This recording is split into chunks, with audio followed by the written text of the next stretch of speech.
I just feel a little old now after hearing that. First time I maybe paid that much attention to it. But thank you very much. I'm honored to be here. Thank you for inviting me to talk a little bit about downtown. As I look in the audience, you know, I see so many faces.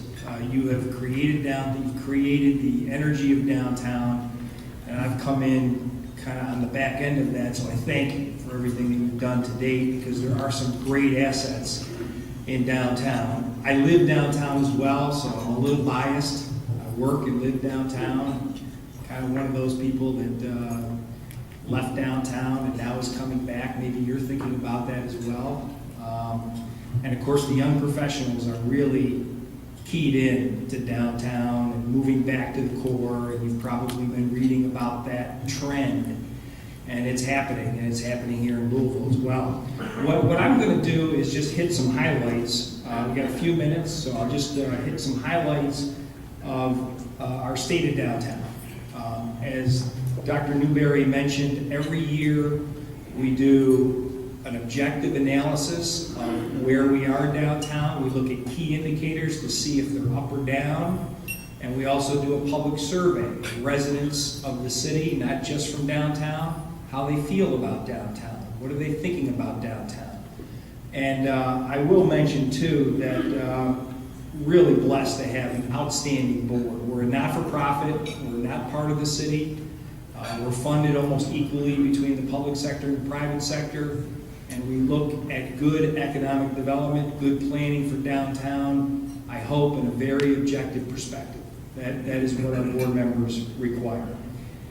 So we ask ourselves these two questions every year. Are the indicators moving in the right direction? And how do we get the indicators to move in the right direction or keep them moving in the right direction? It's as simple as that. These are the major indicators. Now, we look at a lot of indicators, but these are the major indicators. Employment, visitors, residents, state and local tax generation in downtown, private investment, number of businesses downtown, and office space. Is it going? Is it, you know, vacancy rates, that sort of thing. And I will point out that in our perception survey, we were glad to see a 7% increase in people who think downtown is getting better. So, you know, it's not the final statement, but we want to keep a close tab of how you all feel about the direction of downtown. It impacts our policies and what we put our time and money into, right? So let me just spend a couple minutes here hitting some of the highlights of this, and then I'll answer questions if we have time. We have about 67,000 employees downtown. Now, a lot of times I will say to people, look, let's say that a different way. It's the largest business park by far in the state. By far. Probably the next closest one is about 6,500 employees, right? So this is a business park with a lot of employees and therefore a lot of tax generation. We're the second highest. We had the second highest growth in our employment number this decade among our peers. So we compare ourselves to 14 other downtowns, and over the last decade, we grew we had the highest second growth of those peers in employment. Now that makes some sense because we have the medical corridor downtown, and we got a few big companies like Humana and others that did pretty well over the last decade. During the recession, the loss of employment in the suburbs essentially was a negative 3%. In downtown, it was a negative 1%. So downtown is as close to recession-proof as you're going to get. A couple other interesting facts. 11% of the MSA jobs are represented in downtown. About 16% of the city's jobs, or Jefferson County, are in downtown. And the highest paying jobs are downtown. So the average salary downtown is $53,000 versus $39,000 in the suburbs. You know, we hear a lot about business development, and rightly so, and about GLI takes the lead on business development regionally, right? But downtown has those key clusters, and it represents, if you add all that up, if my math is correct, oftentimes it's not, but that's about 57,000 employees fall into these categories. So we spend most of our time attending to those categories because we think those are the highest growth areas. So healthcare, finance, public, we like public sector jobs as long as it doesn't impact the tax rate too much. Professional services is key. Accommodations, food and beverage, information and education, arts, entertainment, and retail. That's downtown. So let me just, in the interest of time, a couple of highlights there. I just wanted to mention that we were recently named by Forbes magazine as one of the 15 emerging downtowns. And we were pretty proud of that. They had an article in the magazine about that, and it basically said we're up and comers. We got an interesting mix of the right agenda. And you'll see in the bottom there that we have been, I don't know if you've seen this, but maybe we've been running some ads in Business First, trying to send the message that downtown is the creative center. Now you got 67,000 employees, and you got some tremendous assets. Many of you and your companies make up those assets. So is there a better place for your employees to be located? Is there a better place for your employees to walk around and interact with 67,000 other creative employees and have access to the Young Center and all the public performance spaces, the theaters, the wonderful public space, waterfront park, the river? You know, the question really is, what it begs, and I experienced this in North Carolina, downtown Durham exploded, and we started to actually, more companies came to downtown Durham than they were going to the research park. And of course, that's a famous research park. It was the first one in the country. And the research park was looking at us like, well, how are you doing that? Well, we were doing it because certain companies knew that they were going to get the most productivity out of their employees if they were in a downtown environment. And anything you read today tells you that the young professionals, your employees, they want to be located next to the action. So we feel pretty good about the future of downtown within that context. I just wanted to mention that we have 2 loan programs. I think Hugh Farr is here, who's a member of Rotary. She's helping us with this. We have a commercial loan fund, and we have a housing loan fund. Why? The banks primarily love it, and they should, because it's gap financing. We'll take a second position. We'll be a little bit more flexible in our terms to make the deal happen. Coming off the recession, that's important. We think access to capital. Those downtowns that have good access to capital are going to be in a better position to capture those young professionals and grow their market and businesses. Look at this visitor trend. And Stuart, I got to give you a couple more minutes, right? No, that's good. The visitor trend, I think this is an interesting slide. I mean, look, and many of you are responsible for this. Look at the growth from 2002 to 2012 in terms of visits to downtown attractions. I mean, that's you all have done a very good job there. And what we did is we took a step back and we said, how many visits do we have in downtown in a given year? Because that's a market, right? Who else has 14 million visits anywhere in the state of Kentucky? Downtown Louisville. So that is a huge market opportunity for all of us. And I'm getting a little ahead of myself, but that's what makes us think about the Bourbon District on Main Street and South 4th Street, Heaven Hill with their great investment. Oh, what a facility that's going to be. Michter's, Beam just announced. I think we've got another announcement hopefully at the end of this month, cross my fingers. And we have put together an interpretive history plan for Main Street and part of South 4th Street where it tells the story of bourbon and the bourbon industry in downtown.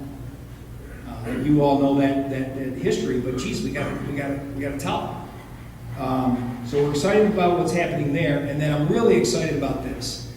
And here's a great example of, we looked and we said, oh, I don't understand. I mean, okay, everybody says you can't have retail in downtown. Whoa, whoa, whoa, whoa.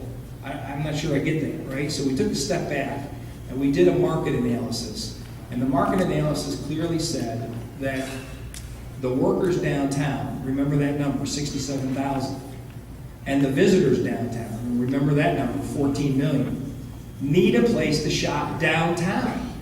Otherwise, ladies and gentlemen, they're getting in a taxi and they're going across the bridge. Now, I love Indiana, don't get me wrong, I'm a regional guy, but why? Why lose that spending? That's what I'm all about. I'm an economic development guy, capture the spending. So we have spent a lot of time, and I just want you to know that we have 8 retailers on South 4th Street right now. We've redone the streetscape, more to come. The mayor has been tremendously supportive on this. They're great creative retailers. Please check them out. Don't be afraid to go down there. We've got a new streetscape. It's a whole new environment. And so it's not going to be scary to step off of South 4th Street Live and keep going. It's not going to be anymore. These are all the assets on South 4th Street. Interestingly, in the beginning of this effort, sat down with some suburban developers and I said to them, okay, look, just answer me this question. If you have 2 theaters, the Brown and the Palace, and you have a world headquarters, Kindred, and you have the Henry Clay, and you have 2 high-end hotels, right, the Seelbach and the Brown, and let's just for the heck of it throw in 4th Street Live. 4.5 million people a year go there. Do you think if you had those assets in a suburban area that you could make retail work? And so that's why it is working. I wanted to show you this because there's been a lot of talk about the arena and the tax increment financing piece of that. And one of the reasons why, and this is our approach, here's what we do. We look at what's needed from an economic development perspective, right? So we knew we needed retail because we were losing conventions and visitors didn't have a place, and workers didn't have a place to shop. So we knew that. We quantified that. But then we look at it from a fiscal perspective. Well, what gets generated in terms of tax dollars? So we went back to the city and we did an analysis and we said, if the 4th Street Retail District takes off, and of course you all probably remember the history of South 4th Street, right? The great stores and shops there. Man, I've heard some tremendous stories about that, and it gets me pumped up every time. But we basically did an analysis and we said we will generate $66 million in new sales tax dollars over the course of the bonds, the maturity of the bonds for the finance, for the arena. And all of that money goes to pay the arena, right? Because that's part of the tax and financing district. So, we talk to the finance people from the city when we do a project like this and we say, we think this is in your best interest. So we try to position what we do within that context. Housing is very important to us. As Dr. Newberry said, we are about halfway through our new strategic plan for downtown. It'll be a 10-year plan. It'll be done by the end of this year. We do market studies for every aspect of this. So we're doing a market study for retail, which we already did a market study for business development, which is, we've already done that, and the housing market study is a little inside scoop here. It's going to say that we have a market in downtown for about 2,500 units over the next 10 years. So it's about 250 units a year, and most of those units need to be mid-price point.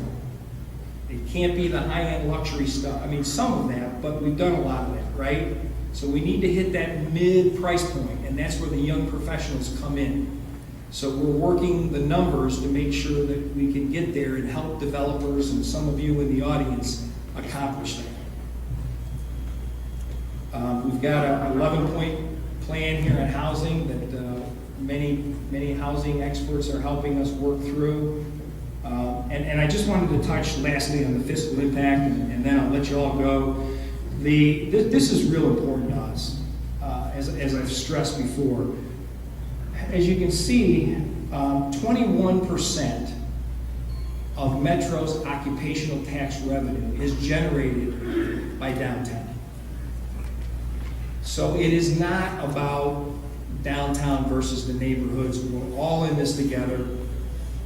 The revenue that we generate for the city primarily gets spent outside of downtown now. I know that there's been a lot of money spent in downtown in the past, but it is getting you that return. 21%, because now that comes back to the 67,000 employees, right?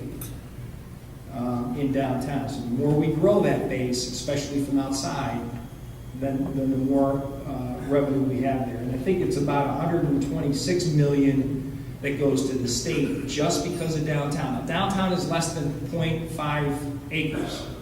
So it's a real small footprint that's returning this kind of revenue to our governments. And then I just wanted to point out that we have in any given year about $40 million of investment from you, from the private sector in downtown. About 40 million is what we've averaged over the last 3 years. We think that's probably going to go up, but it's about $40 million. What that's in housing projects, retail buildings, that's private sector, that's not public sector. So we keep our eye on that. But if you add it all together over the last 3 years, it's been about $190 million spent in downtown. That would include all the institutional spending, the hospitals, etc. So a lot of activity, if nothing else. And then I just wanted to show this, and I swear this will be the last one. There's been a lot of talk about the office towers in downtown, and rightly so, right? There's high vacancy rates. We've come off the recession, and now there's some new ownership coming in with a lower price point, which we think is going to help us. But I just wanted to point out that last year, we had about 200,000 square feet of property get consumed or get used in downtown, but it wasn't in the towers. It was mainly in redevelopment sites. And so companies are looking for a certain cool product. And it gets back to the young professionals and productivity and all of that. So the market is changing, and I think some of that tower space is going to have to change with it, and we're encouraged with some of the discussions that we're having with some of the private entities there. Now, we are in a support role to the owners of property. We obviously do not dictate what they do, but we try to provide good quality information to help them with their investments. So we had about 500 jobs located downtown last year. We lost about 500 jobs, but that was in the downsizing of a couple of big companies. Staying in downtown, but downsizing. And so that's kind of our scorecard for this year. And then we have a number of catalyst projects, which I won't get into, but catalyst projects are kind of those big projects, those major projects that we're working on that we think will keep those trends moving in the right direction. And some of those 3 are basically in the works or completed. Those 8 are in the works, very strongly in the works, substantially moving in the right direction, like the South 4th Street retail. And then these are in the works. Of course, you've seen the announcement from the Cordish company about their new proposal. And then we announced at the event these 3 new ones. A grocery store for downtown. Who's in favor of that? And we can make a deal. If we get a grocery store, will you move downtown? We got one. All right, good deal. And then additional music venues. We've got a number of interested parties looking at doing more music venues in downtown. Now, I'm not talking about, the arena side, smaller music venues. And then the convention center expansion we think is important for the future of downtown and the future of bringing more conventions and visitors to Louisville. Thank you very much for your time.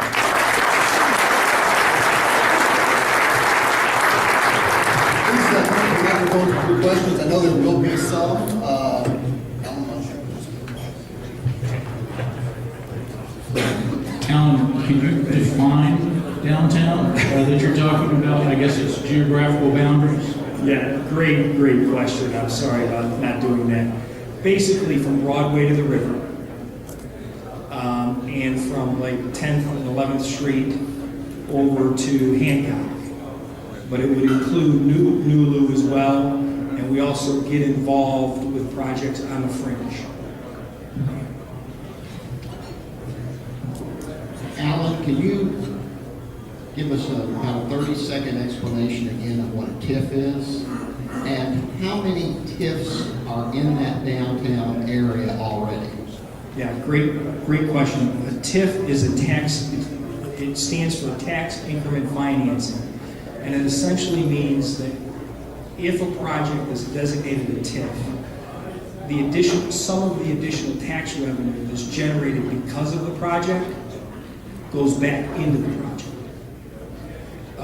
So for the arena, they had to do a calculation of how much more tax dollars they expected to generate because of the arena, and a portion of that was able to go back in. In downtown, there are 2 other TIFs. The Nucleus project has a TIF, and let's see, Museum Plaza had a TIF, but that went away. I think there's one. Oh, the 4th Street Live expansion would have a TIF as well, and both of those are carved out of the arena TIF. Hi, I'm glad you addressed the grocery store issue. Has there, given Louisville's energy in the performing and visual arts, has there been any thought to looking at some of what they've done in New York and in the Cité in Paris, where they have housing for artists and actors and maybe even combined studio space, and that's a good way of reusing warehouses, and that's been highly successful in those cities. Yeah, that's a great point. Great question. I don't know if anybody's here from Actors Theater, but I know that Actors Theater did a housing project right on Main Street, right above where the BBC restaurant is. Great units, and I think more of that can be done. And I think some of that would fit in that mid-price point that I'm talking about. Alan, I have another housing question. It's about Liberty Green, Liberty Street and Jefferson Street. It's only partially been developed after the Hope 6 grant. What's the problem there? Why can't that be built out? Also, great question. I think we were encouraged last year that the developers started the market rate development component of that project. Most of that development has been, subsidized housing to date as part of the Hope 6. But another component of that pre-recession, and that's going to, I hope, answer your question. When the recession